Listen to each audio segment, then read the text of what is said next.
And yo, the Sports Back Bros podcast is on. Another weekend has passed. Something new has happened, including a new champ. The NBA season is finally over and we have a new champion. Now, I know some people said yesterday that the second championship in franchise history, they're still, I guess, talking about the Seattle Supersonics. But we're talking about the OKC Thunder, the odds on favorite going into the playoffs to win the championship anyway, but they made every attempt to make it as interesting as possible before they finally got their final coronation. But how bittersweet was it? Was good. What's good? That's a great question. And I think another good question is the title tainted? Almost I put an hate to asterisk say on it. there. I hate to say it. And I'm not going to say the Pacers would have won. But man, I would have loved to have seen Halliburton not go down and be there at the end of that game. I mean, McConnell was playing out of his damn mind in the Damn third mind, quarter. but he's not. And he didn't get any help. What's Siakam do? 2 points in the second Nothing. half. I was surprised. Obi Toppin Oh, what a saying, joke. Obi just yeah, blew I it. saw him crying, and yeah, you should be crying because you didn't do jack shit. But then, at the press conference afterwards, he's saying he felt it's his fault what happened to Halliburton. I don't know how he can feel that it's his fault, but Wow. I don't know if it's anybody's fault. It's Matherin's fault. I saw a thumbnail for First Take today, and it said the biggest reason OKC won the championship, and it had a photo of SGA. I call bullshit because they were down 2 in game 4. Matherin gets fouled, chance to tie, misses both free Missed throws. his free throws. Yep. Then he commits a dead ball foul, gives them a free throw and the ball. They get the ball back. He gets fouled again, misses 2 more free throws, then commits another dead ball foul, gives them a free throw and the ball again. All of a sudden, the 2-point game is 6-point game, and there's 20 seconds left. Matherin screwed him in game 4. He makes those 2 free throws, the first 2 free throws. Who knows what happens? So, no, it's Matherin who's the biggest reason OKC won the championship. Because if the Pacers go up 3-1, it's over. And he's the MVP. He should be getting that MVP award for OKC. He helped them out so damn much. But calling it what it is, OKC now the champions. I know we want to talk about, or at least I want to talk about a little bit of an asterisk, but that's more in jest than reality. Because the one thing I'm looking at, we know the big story of the entire playoffs now, and it happened in the final game. Tyrese Halliburton going down with an Achilles injury, a ruptured Achilles, which means he may not even play next season.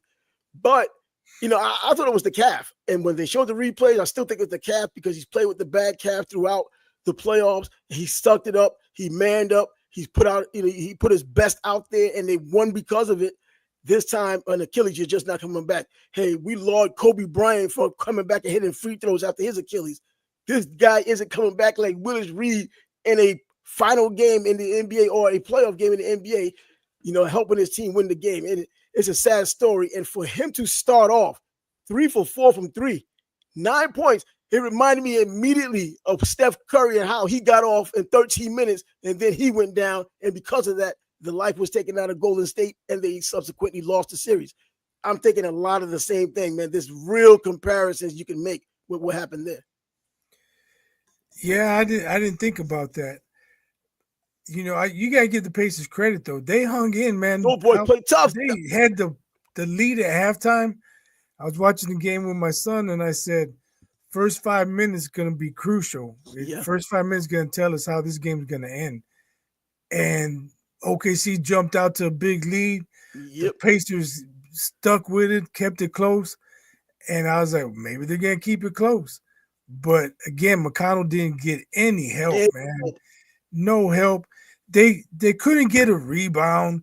They kept turning the ball over. They did not help themselves. Getting their joints blocked. Chet had a field day on those guys yesterday.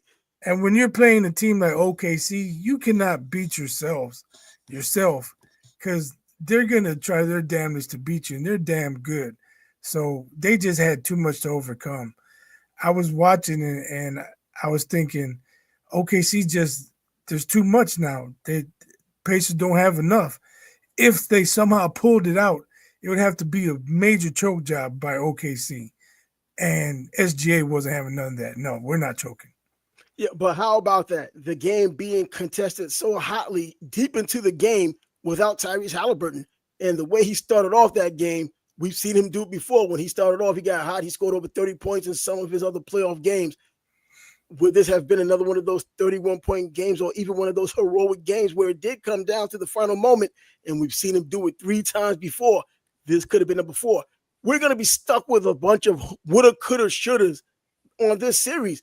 And OKC was supposed to be the unequivocal best team going into the playoffs, always pretty much just waiting for their coronation, number 1 seed. And it comes down to the 7th game when the best I've heard is even when I was thinking 4-2 OKC.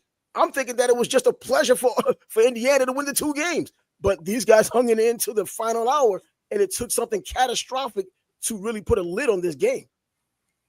Yeah, you know what I thought of?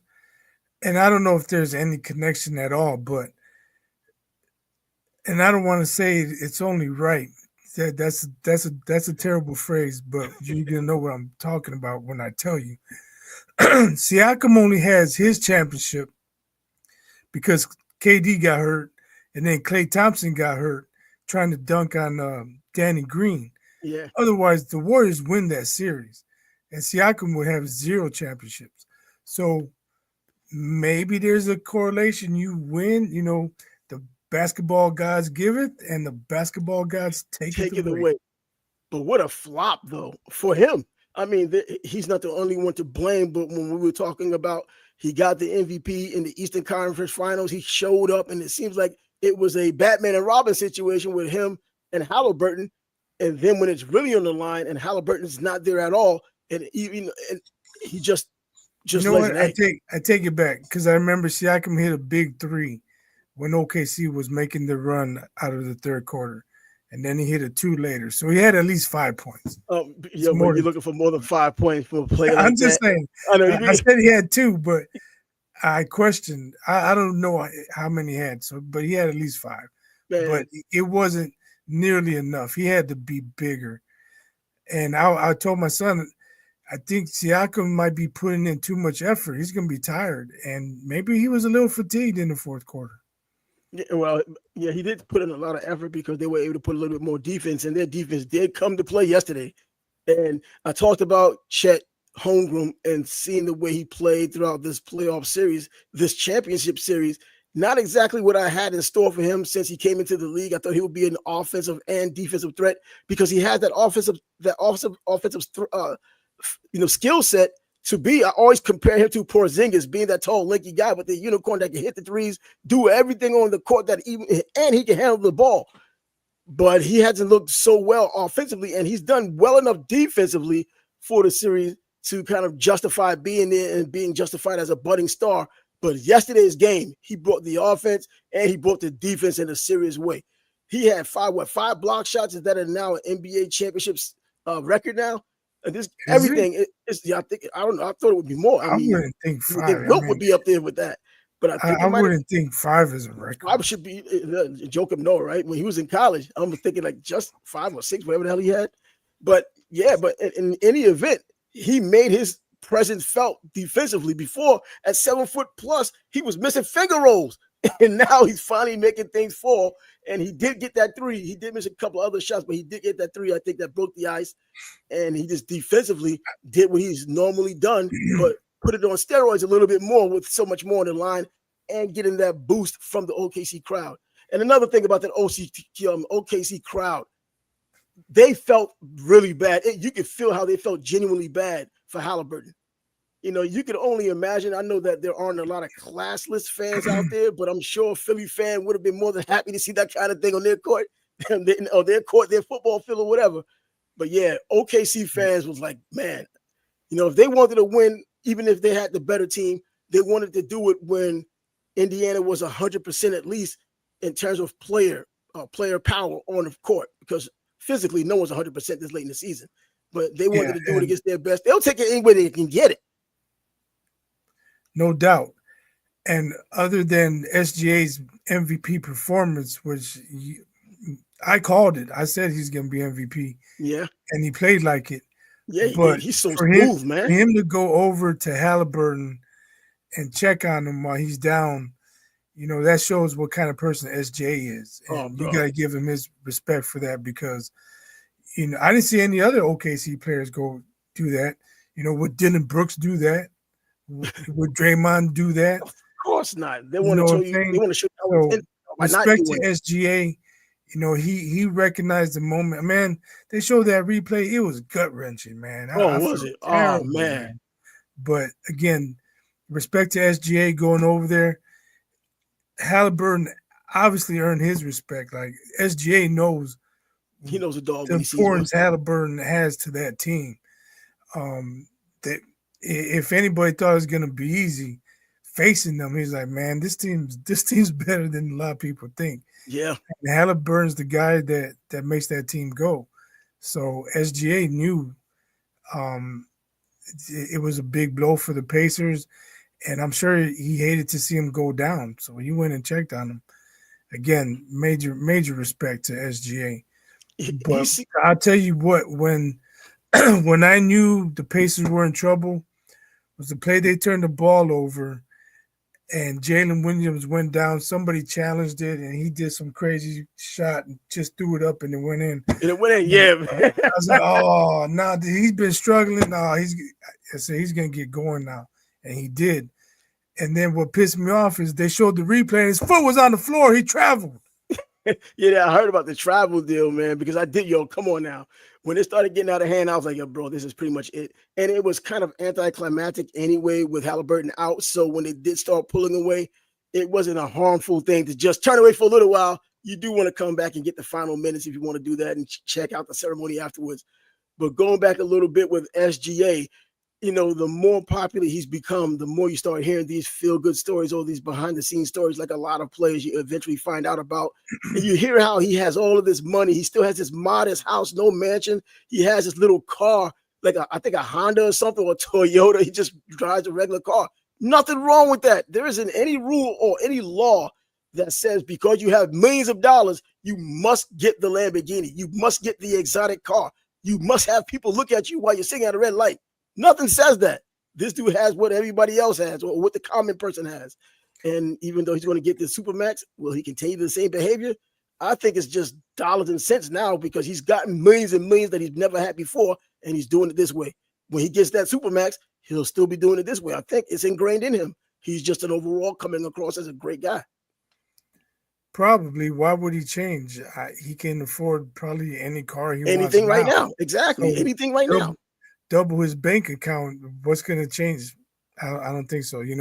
If you have four wheels and a vehicle gets you from A to B, who cares what it looks like, what it's called, what the brand is? If he just needs to get from his house to the stadium, if it works, it works. Who cares? But you know how the egomaniacs are, and you know how the mindsets of these athletes in particular, especially today, because they want other people to look at them. This is the society we have of likes and clicks. Everybody wants to be proud, though. I tell you who would be proud, Dr. J, because Barkley tells a story. He was talking about the cars he had, and Dr. J was like, Charles, how many of those cars can you drive at a time? I can just drive one. Then why do you need 5 cars? He's like, you know what? I never thought of that. He's like, Dr. J had me selling my cars that I didn't need. I only needed one. You know what? It makes a whole damn lot of sense. But I know just knowing athletes, even the humble athletes that I have known, and even the ones who hadn't made the multi-millions of dollars, they change a little bit in terms of the way they spend. It's not necessarily their attitude or whatnot, but they change. The car that they had before, maybe in college, is upgraded to maybe a Porsche. And that guy knows who I'm talking about. Got himself a Porsche and doing crazy things at 160-something miles an hour. It's one of these things. I guess they want to treat themselves to it. But in the NBA, when you hear about all this ridiculous kind of money that these players get, these Supermax contracts, you're talking about $250 million, probably up to $500 million, man. And in the NBA, this is guaranteed if you don't act like a jerk off with a morality clause. And you can just do what the hell you want. But you can start buying yachts, man, and start competing with NFL owners, NBA owners. But anyways, I think it's more of an ego thing. Now with Tyrese Halliburton, it's a right Achilles injury, but he had the calf injury anyway. You don't have to be a doctor to know these things. If you just went to a basic biology class, whether in high school or a little bit of college, the Achilles and the calf work together. So the calf was already damaged. So when the calf is overstrained, you can get an Achilles injury. I mean, it's not like I'm looking at it in hindsight, like, yeah, that is the case. It could be the case. I wasn't looking at it. I wonder if he's going to get an Achilles injury because his calf is hurting. No, once I found out the Achilles was hurt, it makes a lot of sense. The Achilles and calf work together. If you put extra work on that calf when it's injured, the Achilles picks up the slack, and this is likely to happen. And he's a young player. I talked about it before, how the older players get these issues with their Achilles, 35 and older, because there's less blood circulating down there, so susceptible to tearing. This young player, well, it tore, and he may miss the rest of next season. I think it may be in his best interest to miss the rest of the season, because unlike most players who get injured March, maybe February, he got injured in the last game of the NBA season, which is in June, the later part of June. He's not coming back in October, November, December. 9 months for an Achilles, for what I remember. That's for sure. And that's exactly what happened to KD. Mm-hmm. They said he had a calf issue, and he came back and tried to go, and then it ended up rupturing his Achilles. Yep. I know it's tough, Game 7 of the finals, but I think word to the wise, if you're a basketball player and you have a calf issue, you might want to sit. Yeah, sit. But, man, how you going to keep a man with balls of steel with the heart of a lion off the court in Game 7? I don't know. It's between a rock and a hard place, because we talk about these guys playing. We talked about Aaron Gordon, how he sucked it up with his hamstring injury.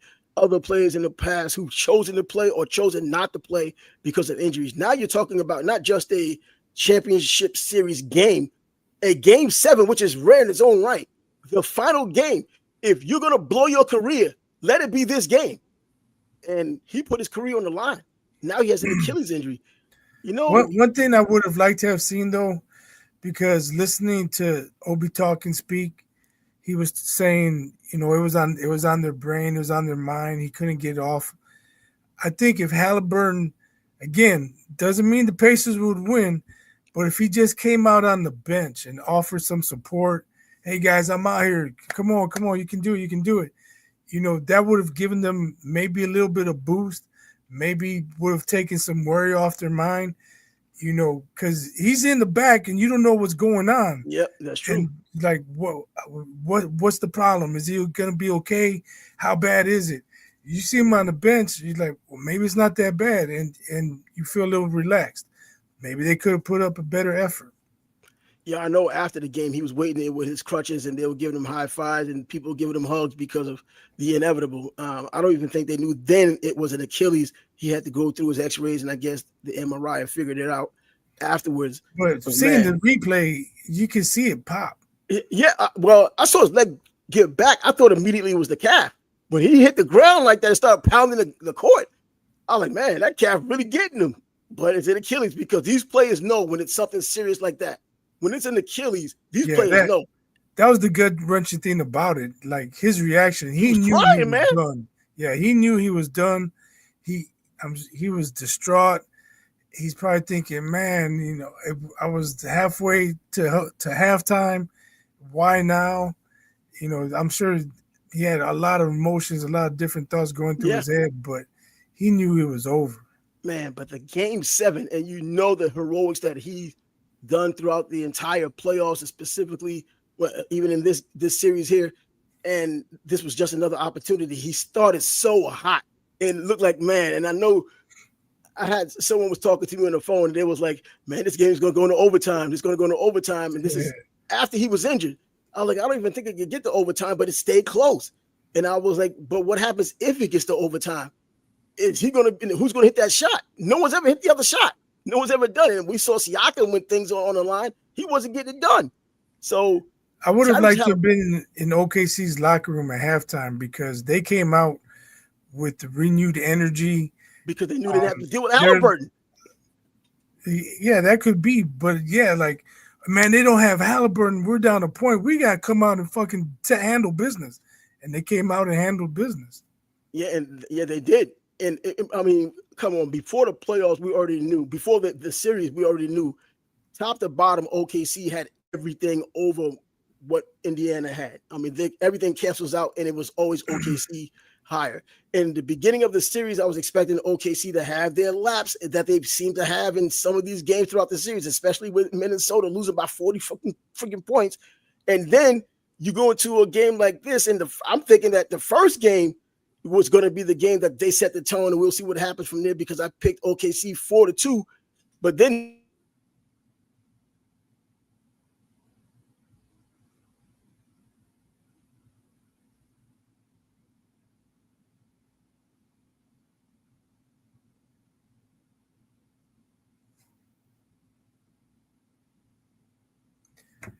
I don't know if you can hear me, but my microphone is off.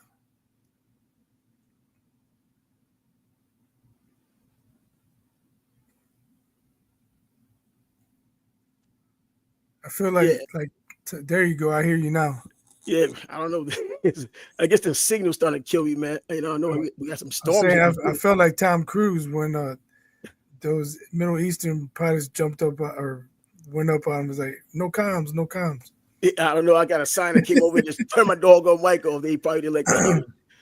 But man, I mean, I thought that their lapse was already going to be just the first game. It just happens to be in the sixth game. They had their true lapse that they had against Minnesota and all this little. Again, I don't think that was a lapse. Bro, I think that was a damn good lapse. I don't think it was a lapse, man. And it was Indiana playing their asses off.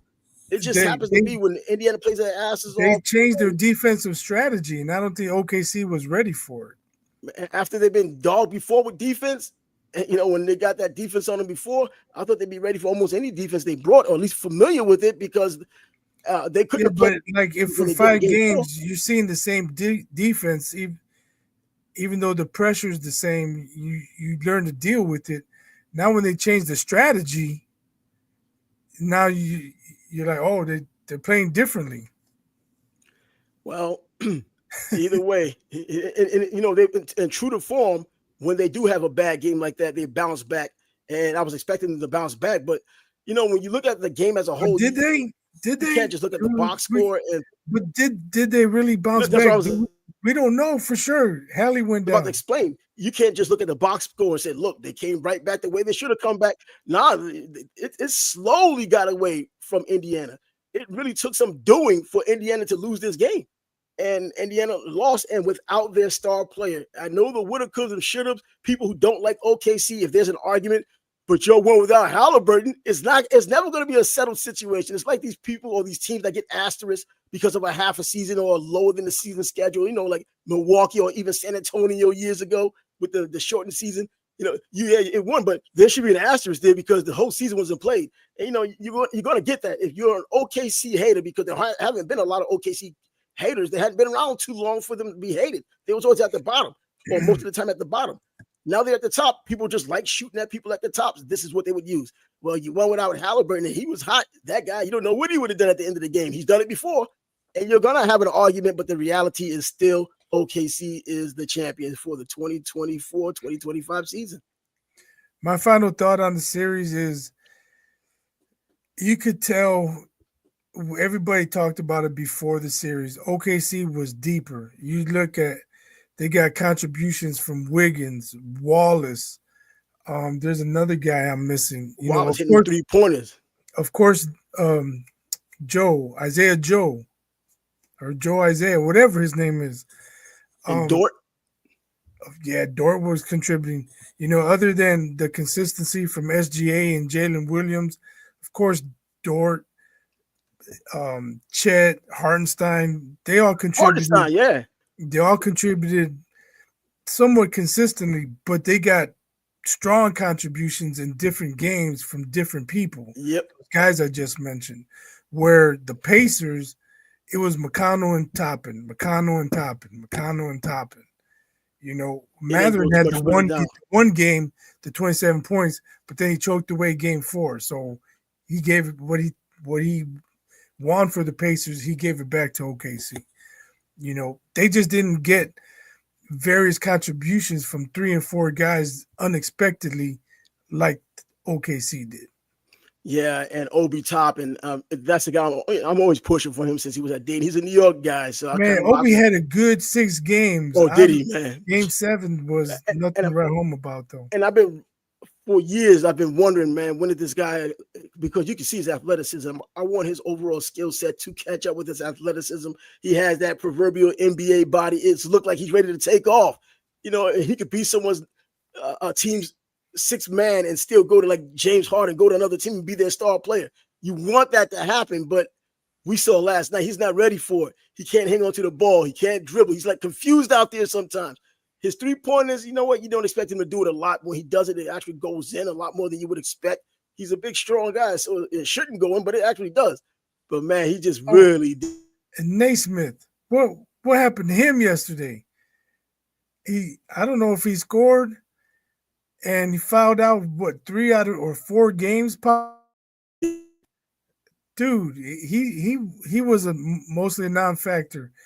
And I want to give respect to Nembhard too. He was balling, man. He was doing his best to hound it. You couldn't hear me? Can't hear me now?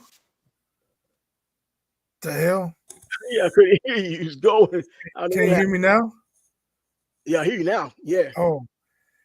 No, I was saying, I forgot what I was saying. Yo, KD got traded. Let's move on. Screw it. Yeah, man. But anyway, yeah, we was talking about I was talking about Obi Toppin and how he kind of blew it yesterday and didn't. Oh, I was saying I want to give respect to Nembhard. Nembhard. Now I can't hear you. I got no comms either. Can you hear me? I hear you now. I mean, mine is not even off. But every time you go away, the microphone comes up with the line through it. Yeah, that's why I'm keeping this arrow on it to hit that just in case when it does show up. Anyway, I'm saying I give respect to Nembhard, man. That dude tried to hound SGA for 7 games and still was splashing threes, trying to keep him in it. Nembhard's a baller, man. Gotta give him respect. But Naismith, that dude, fouled out 3 or 4 out of 4 games out of the series, barely contributed offensively. That dude got some soul searching to do. Well, the team might be searching for another soul to take his spot for the upcoming season.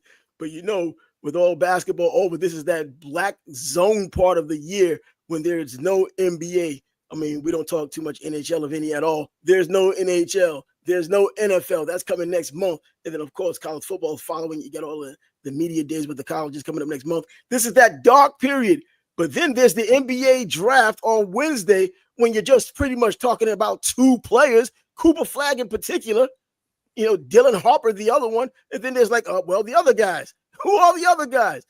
We've watched them play, and I'll tell you, I didn't watch too much of college basketball this past season. It just didn't feel the same. Whether it's NIL or whatever the hell it is, it just doesn't feel the same anymore. But this is what we have coming up. But we do have to talk about the big blockbuster trade, Kevin Durant getting traded. I mean, who's the winner? Who's the loser? We talked about how Jalen Green was like, yo, bro, I don't want to leave. Well, shut up, Jalen. You don't have a choice. You don't have a choice. They thought he was the franchise. He thought he was the franchise.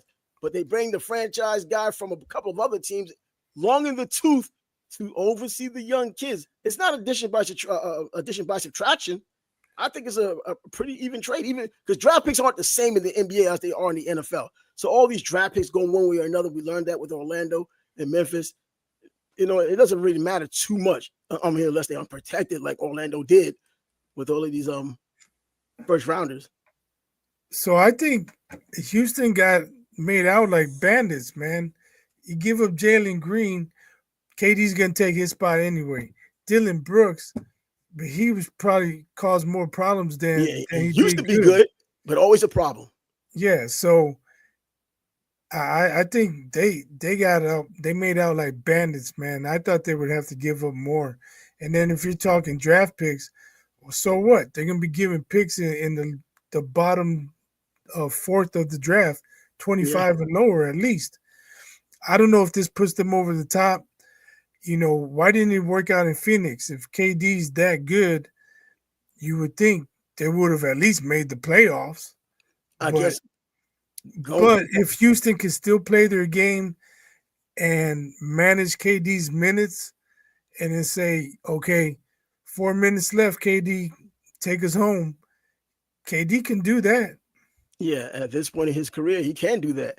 But you have Devin Booker and Jalen Green on the same team now. A bunch of potent guards. Now what? I don't know, You know, man. They're trying to trade Bradley Beal. Phoenix is a wreck, man. I'm thinking that this kind of thing can happen now because the draft is close by, so there could be some willing and dealing, and then you have the free agency class coming up or free agency opening up that they could fill in some gaps. You can get rid of some guys, fill in some gaps, and see how that works out. I mean, to make a better team. I don't think anything they do is going to make them a championship contender. Phoenix, that is. No. I think Houston definitely has everything in front of them. Trade I want to see is Vooch to the Warriors for Kuminga. Really? Yeah. Wow, I didn't even think about that. Vooch, I don't really like Vooch, but yeah, I know you say he can rebound. He can rebound. That's what the Warriors need. And I almost said the White Sox. The White Sox need a lot of shit. The Bulls need a lot of shit too, but the Warriors can use the Bulls can use a young dynamic guard who's athletic, can put the ball in the hoop.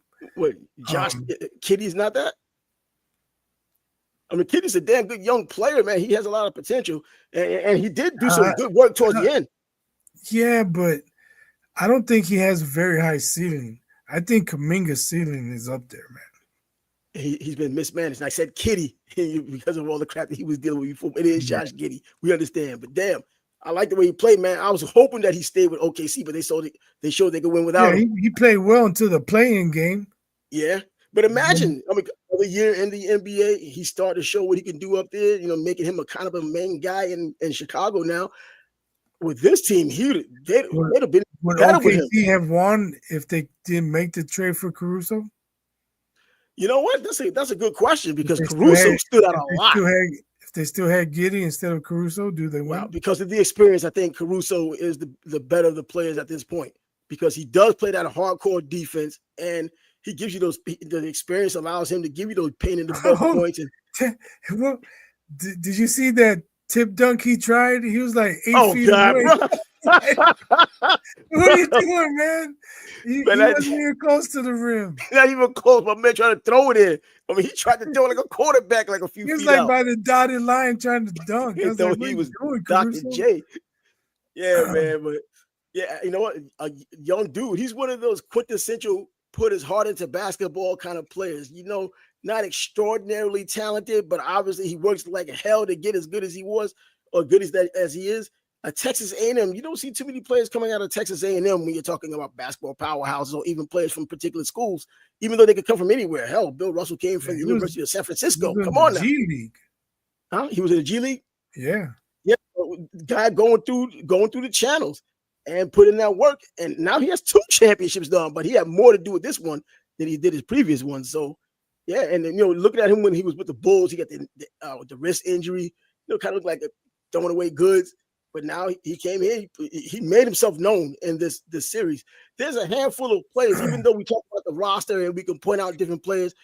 If you had just looked at or watched the whole series and you had to encapsulate who stood out and what they meant to the team, he's one of those players that stood out and meant something to that team. Oh, for sure. He's a tough defender, and he had a couple big-time games. He hit a bunch of threes yesterday. Mm-hmm. Had one game he had 24 some points.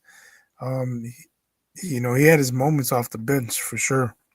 And but one thing my coworker pointed out, KD, Russ, and James Harden have all been traded to the Rockets. Yeah. They were once all members of the Thunder. And it didn't work. It didn't work for Harden. Didn't work for Westbrook. And we'll see if it works for KD. Wow. The curse of the OKC in another way. Well, we'll have to see that because they did have the second best record in the East this past year, in the West this past year. So they have something already. And if it's not addition by subtraction, because KD is there, maybe he puts them over the hump. At the very least, theoretically, they should at least do the same thing. a little longer in the tooth, I not just giving you that wonder how explosiveness. I just wonder how he's going to fit. You know, they run a lot through Şengün, and you saw Amen Thompson was breaking out against the Warriors in that series. I don't know if he's going to want to take a backseat to anybody. And KD, well, is he going to want to take a backseat to this 21-year-old kid or this big man who likes to pick and pop and pick and roll? KD is going to want the rock, man. Yeah, I'm gonna. This is gonna be one of those situations where he's telling you, "That's why they brought me here. That's why they brought me here." And it's exactly it, to get you over the hump. They got rid of a so-called franchise player to bring me here. So let me do what I got to do. You know, these things happen to, you know, find a way of working themselves out. Defensively, though, you know, how is KD now at this age defensively? We know that he's a guaranteed bucket, or used to be a guaranteed bucket. Not as guaranteed anymore, but still elite. On the way down, still elite, has the size, has advantages. Defensively, though, because players all of a sudden, I'm thinking what OKC had done this season, and now you saw Indiana doing a lot of the same. Teams are starting to put a little bit more of an investment in defense these days. So I don't think he's going to stop anybody one-on-one, but as a help defender, that's where he can make his presence felt. With those long arms. He's 7 feet tall. So yeah, and you talk about these, what I'm talking about with these teams now that have somewhat of a defensive identity. OKC accentuated their defensive identity, but Indiana now, you know, they got better than they were last year. They're in the top 10, but shoot, they played their butts off when it came to defense as well. They caused a lot of problems, and one specifically because of their defense. Boston is still another defensive team we can talk about. So yeah, defense is becoming more in vogue. No more turnstiles like James Harden and others who just like to watch. yeah. You have guys, if you're going to be this damn athletic, you know, just put in the work or effort. You know, defense requires a lot of effort. Now, I'm not going to say that, you know, in the quintessential just having a work ethic. You know, work ethic doesn't cost anything but sweat. Now, you got to have a little bit of talent, too, in order to be, you know, to put that work ethic into play and play better defense. You got slow feet, you got a problem. You know, you need to work out your angles and be able to find a better way to get it. But I'm still thinking that it's becoming more defensive in this league now. And that would be a good thing. It won't be like the 90s, but it's a better thing and a better product when those teams are playing offense and defense with that kind of athleticism. And you could be a prisoner of the moment, too, because if you think back to the regular season, nobody was playing defense. Who, Luka? He's never going to play defense. Nobody. But you mentioned the Celtics. Don't forget Tatum's out. Yeah, that's true. Man, what's up with these guys? He got the Achilles too, doesn't he? I believe so, yeah. Achilles for sale, man. You might want to put those joints on Amazon. The way these guys are getting injured left and right, and it's always the Achilles now. But yeah, just another one of those cases. I don't even know if we can even talk about with any substance of what's going on with this NBA draft on Wednesday. Are you even going to watch after Cooper Flag and even Dylan Harper? No, I'm not going to watch because I know the Bulls, no matter what, they're going to pick the wrong guy. They're not picking number one, but when their pick comes, they're going to pick the wrong guy. That's just what the Bulls do. I mean, this year opens the door, like last year opened up the door to pick the wrong guy often. I just don't think the overall talent of the players is where it is, where it needs to be. It seems like it's getting worse. They're not developing them enough as younger players. AAU isn't more of a developmental area anymore. I look at these elite overtime elite in places like that. Maybe they concentrate on their game a lot more because it's more specifically basketball there. Or even when they go overseas, especially if they go to Europe, when they do practice the fundamentals of basketball, join in. You can get better that way. But as far as the American players, they just fundamentally getting worse and worse. And you can see even in these series, you get these mid-range games that are non-existent. You see somebody like SGA, his mid-range game is nasty.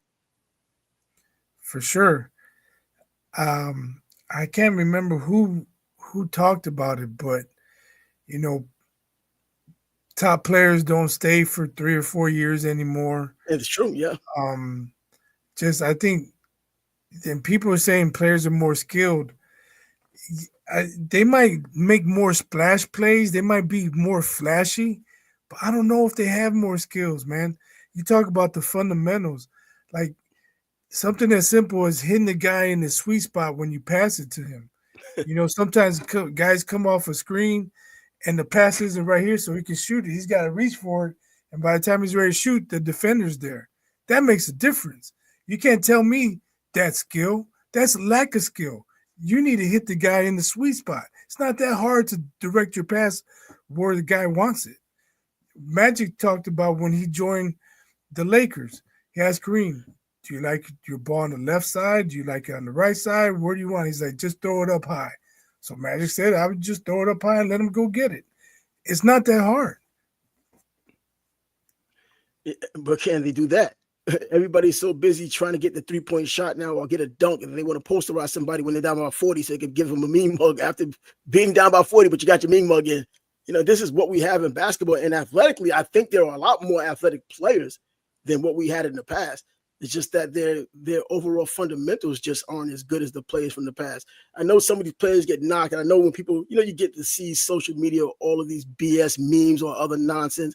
They talked about the types of players. Look who Michael Jordan had to play defense again. They show I forgot who the heck they showed. What's my man with the glasses, the white dude with the goggles? I forgot his name. Rambis, Kurt Rambis. They show him, this is the guys he had to guard, and they show who LeBron has to guard. LeBron wasn't being guarded by J.J. Barrera. J.J. Barrera, cats like that. But I think there is, generally speaking, just because of the evolution. And I know I argued one day or a little while ago when someone was talking about the evolution of basketball. And I was like, yeah, I think as basketball players and athletes, they evolve faster than just regular humans. They're talking about, no, it takes about 1,000 years for evolution. Bro, shut up. We're talking about sports. When you have more than just natural evolution, you're talking about technology involved in sports medicine, which is part of technology. That's what's helping it move along. And then you started these guys earlier. Michael Jordan, cut as a 10th grader. Everybody knows about that. But how often was he playing way before that? When did he finally pick up a basketball and just dedicated himself to a basketball? There wasn't anything really out there back then for him to just dedicate himself to basketball. Larry Bird, probably because of where he lived. But now, as long as you're able to dribble a basketball, they're putting you in a league at 5 years old, or you have a personal trainer about 6 and 7 years old. And you see these players, Mikey Williams, who was supposed to have been a top player, and an absolute bust now, and now at Sacramento State, going to play for them. And that's like his third team. He played with Memphis, Central Florida, averaged less than 4 points a game. Now he's going to Sacramento to play for Mike Bibby and Shaq's son, and they don't live up to it. They don't have that mid-range game. They don't have those fundamentals. They just have all those splash plays. He can hit a three if you leave him wide the hell open, or he could dunk if you try to oppose him. But everything isn't about a dunk, regardless of what you do, unless it's a foul. A dunk is a 2-point freaking play. So you mentioned AAU earlier. How many of those AAU coaches are actually teachers? That's what I'm thinking. They're just there because they got an all-star team. They're just assembling a lot of talent and rolling the ball out. Go put the ball in the hoop, guys. Let's win this. Yep. I really question how much teaching is being done. And argue with you about that. There might be more consistent shooters. Yeah, guys shoot better threes they do today than they did in the past. But overall, their fundamentals, I do not agree that they're more skilled today. Yeah, a guy may look flashy, he's got good handles, okay, but can you get to the basket with those handles? We saw Obi Toppin screwing up with those handles yesterday. What's your footwork like? Do you know how to use angles? There's a lot of different things that go into it. Yeah, that's for certain. And plays today in AAU, man. Scott and I, a while back, we did a basketball show, and I specifically talked about basketball with AAU in high school. Is it more valuable today to be an AAU player than a high school player? Before, high school was the end-all, be-all. You were going to these AAU programs, and I think with the Adidas camp and the Nike camp, they started inviting these players, and then it became bigger that way. But now these high schools, in my opinion, are just placeholders. The AAU is where they come to find the players now. Look at Ja Morant's story. He played all his high school basketball, but they found him at an isolated gym at an AAU event. And that's when they saw him playing with some other dudes because the other big dogs are supposed to have been over there playing. And they find him and go to Murray State, and now the rest is history. So that's why I'm thinking the majority of players will be scouted from AAU. I don't think that's what's been happening. And they just continue what they're doing as high school players, just kind of hold and serve as high school players. And then look at college too. Think back to like the 80s, early 90s, and late 70s.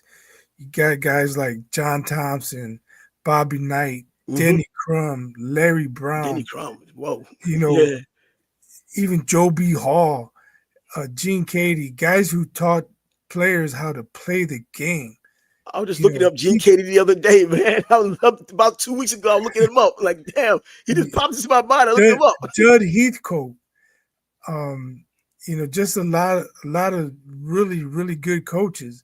Are there that many good coaches in college now? That's what I'm thinking. Because you already know how I feel about Calipari, man. Regardless, if this guy, I think the real Calipari was always that Calipari I saw up there in Massachusetts. It's not the Calipari that you saw in Kentucky when you have #1 picks overall and virtually the entire first 5 picks of the NBA draft on your team. You're supposed to win a championship. Now, he did a damn good job with his Arkansas team this past season.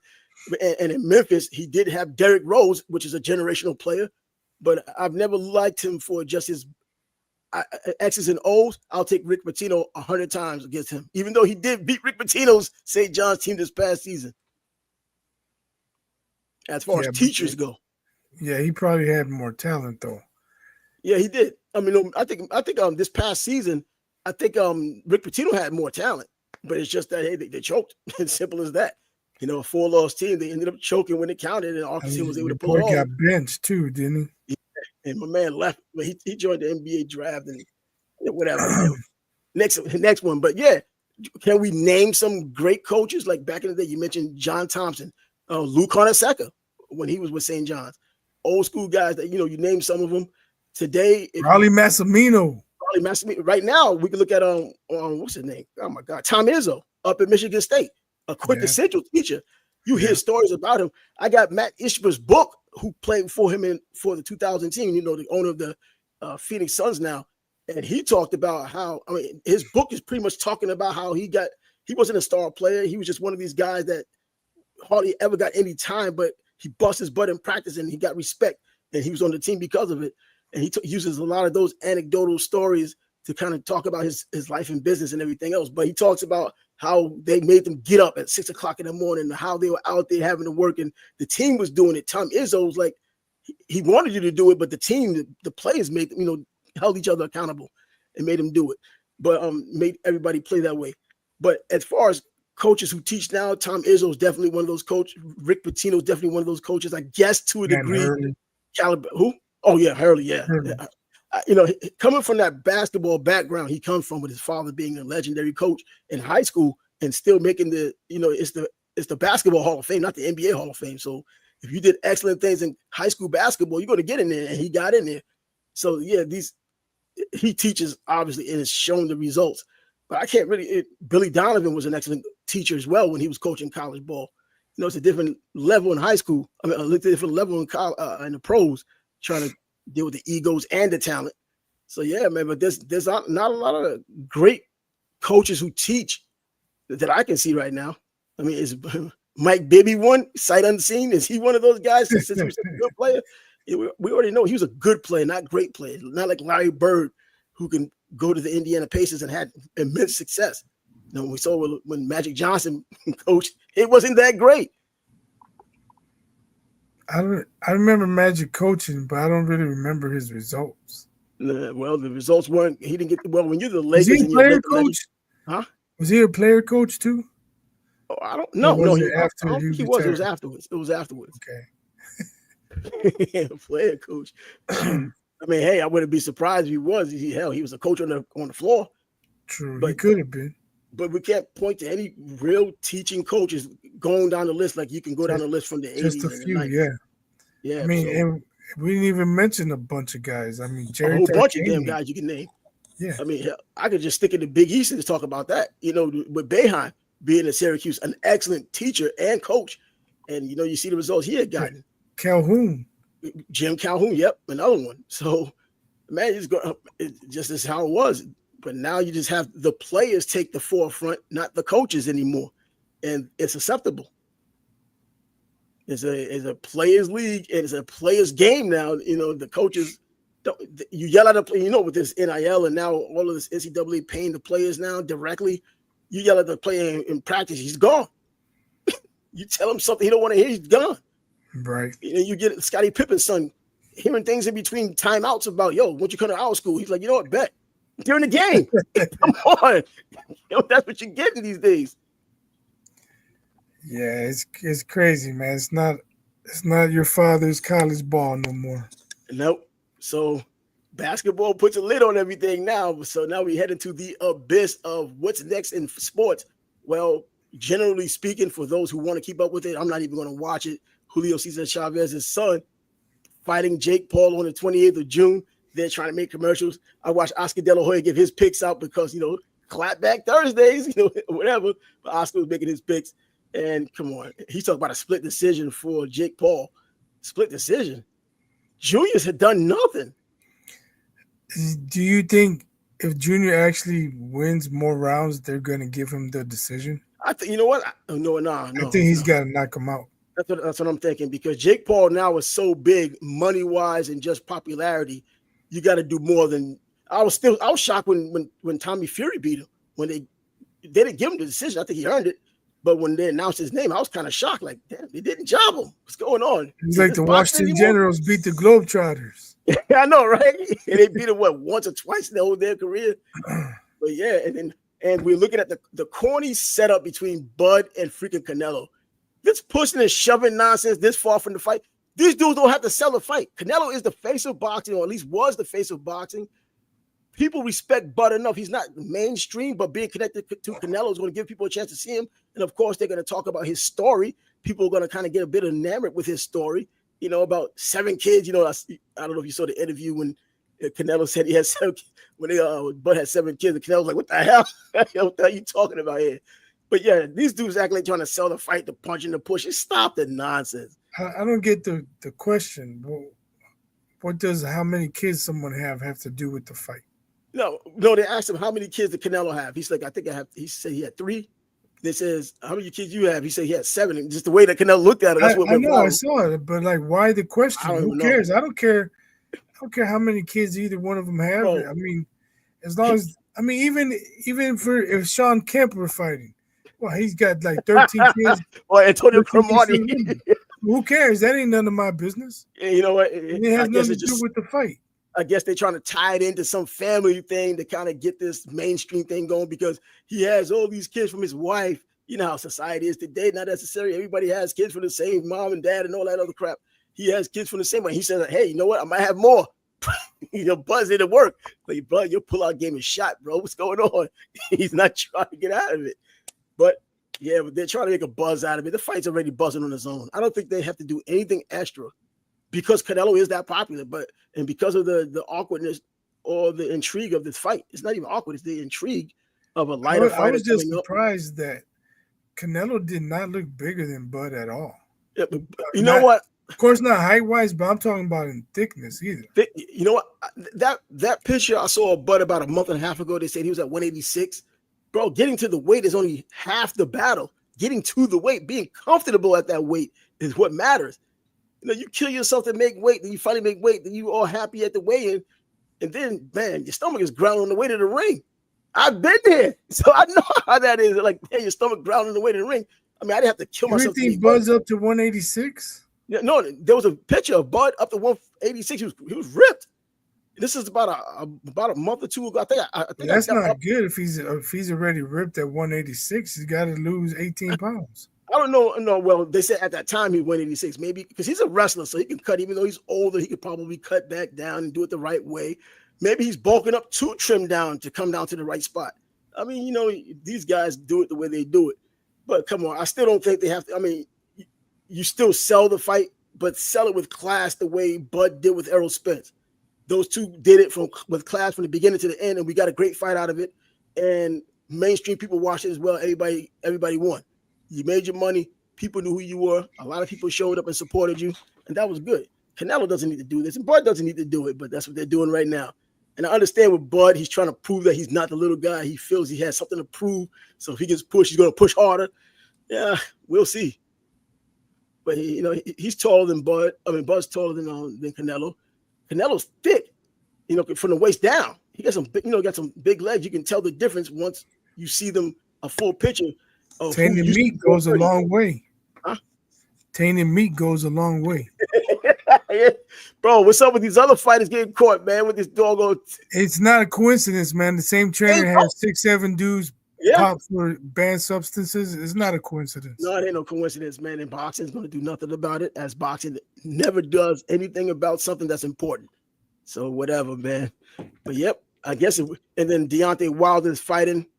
I don't even remember who the guy he's fighting anymore. Once he decided not to fight Kurt the Hurt, so, man, I'm not watching it any damn way. Now Kurt's calling everybody out every chance he gets now up there in Nashville. I think he has another fight in August. He actually wants yours truly to come up there to do the color commentary for it. So I'm like, bet, man, tell me and I'll be up there. But anyways, what are we going to do now? Now the basketball is gone. This basketball, the entire basketball playoffs gave us a lot to talk about. We either come up with a top 10 list or we watch a fight and score. Top 10 NBA finals, man. I don't know. Yeah, we could come up with anything. And then, of course, it never fails that something always comes up. Travis Hunter signs his contract finally. I thought he had it already signed, but $46 million for 4 years, which is cool. $30+ million signing bonus, which is cool as well. You know, he's going to play offense and defense, but primarily on offense. And him with Brian Thomas, bro, I can't wait to see. Trevor Lawrence has zero excuses, man. I don't give a damn. He has no excuse. He's done it before, so he just got to do it again. Get a line to block for him, let him get hurt. And then the running game has to be effective as well. With Travis Etienne having less than 4 yards of carry last season, that's not helping anybody. I mean, Tank was out there doing his thing too, because you definitely need 2 running backs these days. But yeah, I think only three players are now unsigned that I know of. Now that Travis has signed his contract, but training camp is next month. In fact, about a month from now, exactly about a month from now. That's going to be interesting. They're talking about now who's the 2026 favorites of the 2026 favorites for the NBA championship. I think OKC. They're not losing anyone that I know of. If they don't lose anyone, we have to wait and see how Houston looks with KD. Yeah, they possibly could challenge, but you're talking about a team getting bounced in the first round. And then adding KD, is that enough to get him to the promised land? That's a big leap. Because we're talking about when you got to go through a team that just won it. And all the parts possibly coming back, or the parts that make a difference in some of that depth, and include, especially the starting, but in some of that depth, bringing all those guys back. Some of these other guys who might have contributed a little bit here and there, maybe they go somewhere else. But I can't think of anyone right now who's up for contract. Who's looking to get traded or what? Man, I still think OKC also has those draft picks. They have a bunch of draft picks, but do they really need them anymore? I mean, package something, get a package, do something. But anyway, and baseball's another thing. Come on now, we'll get to talk about a little bit of that, man. It's just that I don't know, for some reason the baseball season hasn't really been hitting that hard. Probably like the Yankees hadn't been hitting that freaking hard with that damn losing streak they had. They couldn't score a run. I've been seeing videos of benches clearing and stuff, though. A bunch of roid rage out there. It's time to test the boys again. He just told haven't even kept up with Ellie De La Cruz this year. Or Luis Ariz. Haven't even checked him out. Well, I did check him out earlier. He was batting under 300, which surprised me. Yeah, I was going to say, I don't think Ariz is doing much. Ellie's Ellie. He have a splash play here and there. Yeah, I just like to watch him. Now the Yankees are playing the Reds. They started the Red series, so get a chance to see how the legend comes to Yankee Stadium. I think if it's even in Yankee Stadium. But anyway, let's close the show on this. Damn, the NBA. It was nice knowing you. Damn sure over the past several weeks gave us something significant to talk about, and it was filling. Unfortunately, it ends the way it does for Tyrese Halliburton, but we have our new champions, OKC, the Thunder. Call it one championship. These aren't the Seattle Supersonics. Anyway, we'll be back on Thursday, and I'm sure something's going to happen between then and Thursday. He's biased. I'm Trav, and the Sports Bad Bros podcast. We'll come back at you on Thursday, but until then, deuces. Peace.